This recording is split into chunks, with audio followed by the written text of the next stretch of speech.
there are many who talk about a bubble. Some liken it back to 99, 2000. Anything in today's equity trade that says bubble to you?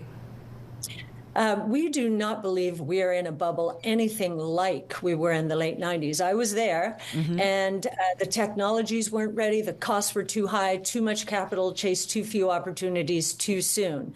The seeds for what is happening now were planted during the 20 years that ended in the tech and telecom bubble, and they've been germinating for 25 or 30 years. So we believe we're ready for prime time.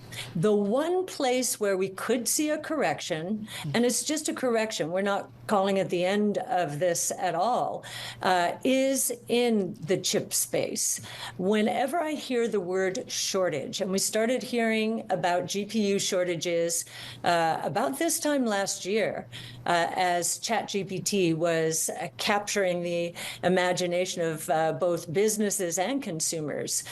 So for about a year, we've heard that word, and now we're seeing lead times, we believe, come down for GPUs, for NVIDIA in particular, from the 8 to 11 month range to the 3 to 4 month range. So that is suggesting that there was probably a lot of double and triple ordering as the word shortage was making the rounds, and that those inventories will have to be digested. But is that also because of an increase in supply in terms of output, or is it because you think demand is going down? Which one is it?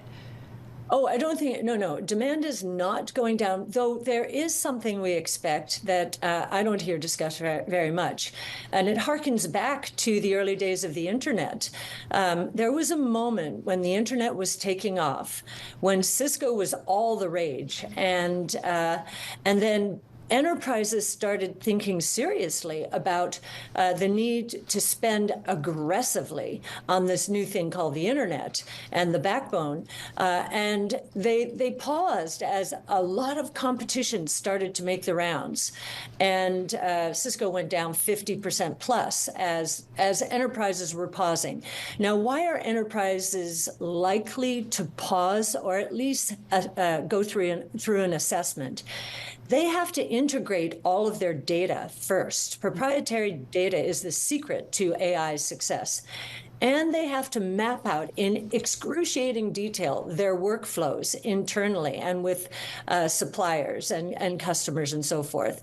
And this is going to take time. So we think this movement is real, it's going to be massive, but we think there's been a little bit too much too soon.